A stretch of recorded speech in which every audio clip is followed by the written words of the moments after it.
All right, we'll continue talking about the Pirates right now. They're 4 games under 500, 30 and 34 after losing to the Brewers today. They're 7 back in the division. And, guys, what would you do right now? I think Bucco fever has been cured in Pittsburgh. I think it's time to punt. Chris, I think it's time to move on. And what I would do is do what the Penguins did a while ago, is that the X generation or whatever they did, the Rico Fata era after that, and bring up Mitch Keller, bring up Ke'Bryan Hayes, and go with the youth movement and try to bring some excitement back to Pittsburgh.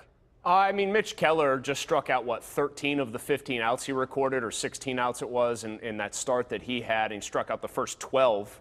So he appears to be ready, or if he's not ready with his third pitch, slider, cutter, whatever it is, he'll be ready sooner rather than later.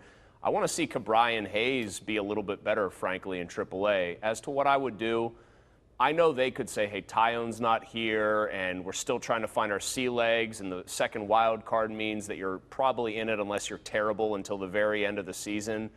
I would punt, or at least I'd get in my mind if I were Neil Huntington that punting is the right move here. You watch this team, and if you're Neil Huntington, what you actually have to evaluate is, do I have anything close to the kind of roster that could actually make a run if we got to the playoffs? And I would look in the mirror and say, no way. So I would punt. Boy, if Mitch Keller is Rico Fata, they got real. Who's Dick Tarnstrom in this equation? Yeah, I was just going to say, does that make, like, Jason Martin Ramsey a bid, or what are we looking at here exactly? He was just the first name that I thought of. How did Rico Fata get connected with such a dark time in Penguins history? Because he is the first man brought up every time. I would say this, Rich. It's a little early for me to punt because from a business model point of view, I think if they're sending that message already, a lot of Pirates fans are going to say, at least you waited before the Archer trade. You made the Archer trade much later than this.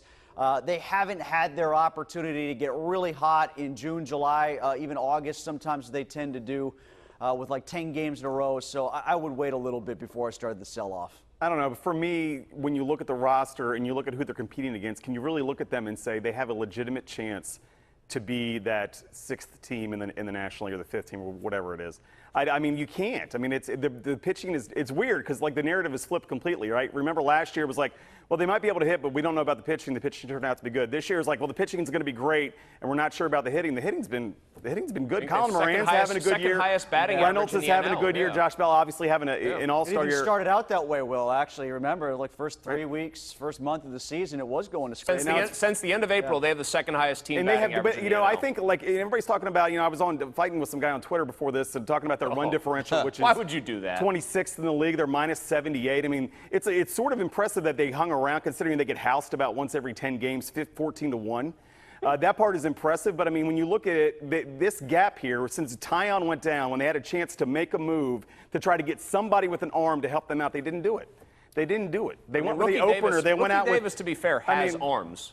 So, hey, Tim, speaking of, it's just like they missed it. Every game, when you have no margin for error, every single game counts more. The Yankees can screw up a little bit. The Red Sox, the Cubs can screw up a little bit. The Pirates can't, and they just twiddled their thumbs for a month. And it's not going to. I'm sorry. What's gorier, by the way, Tim? Now that you brought this up, a Robert Rodriguez movie or a Richard Rodriguez appearance?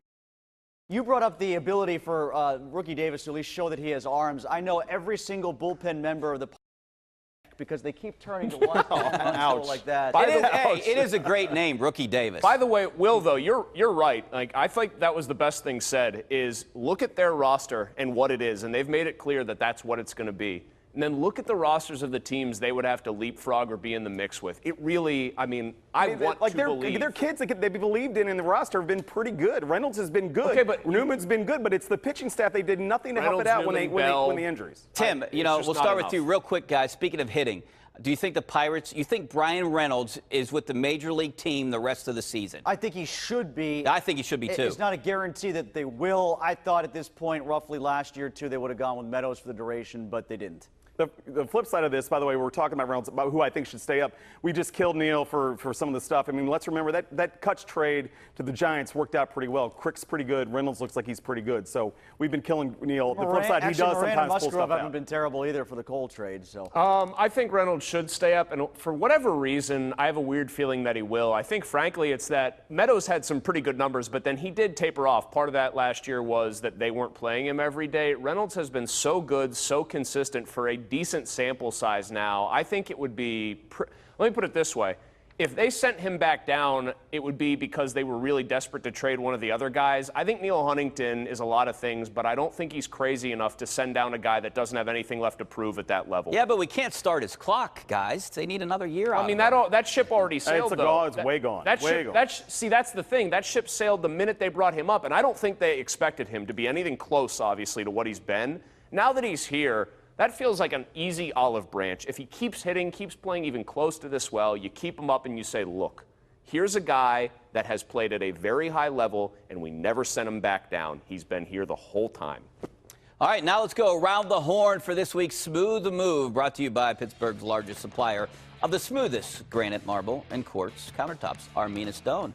And we'll start with Chris. What's your smooth move? My smooth move goes to Max Muncy, who hit one way into McCovey Cove off of Madison Bumgarner, and he enjoyed his time watching this ball, and Madison Bumgarner did not and started woofing at him. And as he rounded first, Max Muncy did the just bring it hand motion like The Rock. I wouldn't mess with Max Muncy. I appreciate that he gave it right back to Madison Bumgarner. I'm going to give it to Brian Reynolds. We're just talking about him, hit streak now at 17 games. A guy, remember when he first came up, he came up with Cole Tucker, and we were like, oh, look at Cole. Cole's got all this charisma.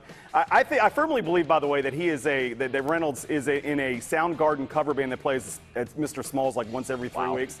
But he has been lights out. He has been lights out and impressive in a tough spot, and really one of the reasons that they're even remotely in it. Well, he should be used to that because he has fallen himself into the franchise that is the Black Hole Sun. I would give it to Pittsburgh alligator trappers. Business is booming. Apparently, gators are taking over Western Pennsylvania, and you folks are keeping us safe. Thank you for your service. And those are our Smooth Moves of the Week, brought to you by Armina Stone, who features Pittsburgh's largest indoor stone gallery of granite and marble countertops, imported from all over the world to give you the smoothest countertops in the area. Score a touchdown with the new granite countertops from Armina Stone. Back to talk about the Steelers and Mario Lemieux coming up next. Stay right there.